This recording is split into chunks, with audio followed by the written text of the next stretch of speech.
study start. I would like to congratulate all the prize winners for their wonderful performance in giving a lead to the public sector units in India.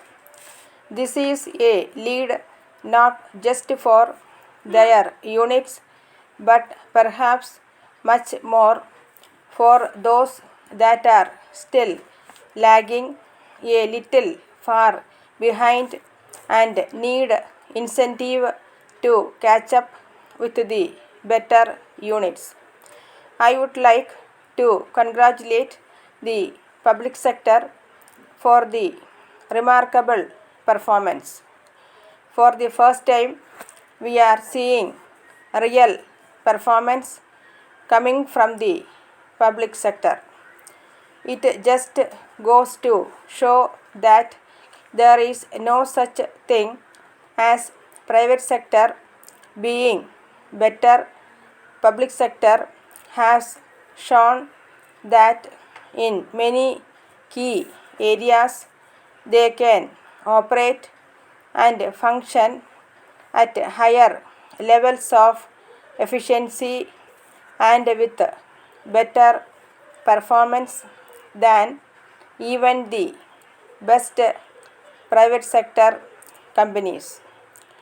I would like to congratulate you for demonstrating this not only to India and our public sector but for the whole world to see, because there is a tendency to believe that the public sector is bad and the private sector is good.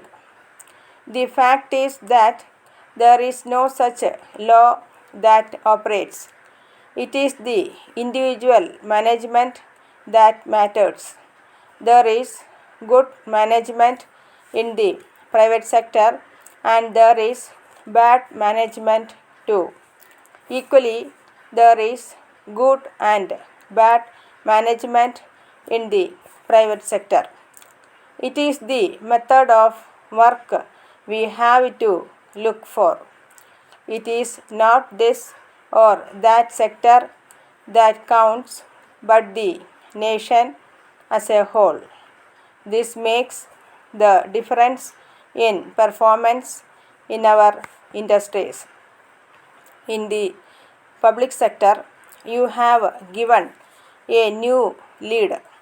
The public sector was built to give such a lead when it was started in the 50s. Today, the role must change slightly. The leading role that you have must continue, but you must move into new fields and a lot more need to be done. The challenge ahead is going to be even more than the challenge that you faced in the past. The only way out is good performance, efficiency, and this is where you must give the lead in the coming years. The world is already drawing the battle lines. Various countries are making groupings. We in India that feel any such group is bad. We would like all groups in the world function as one, especially in the economic field. While we struggle for that, the challenge that you will have to face is to give the lead in this fight that lies ahead.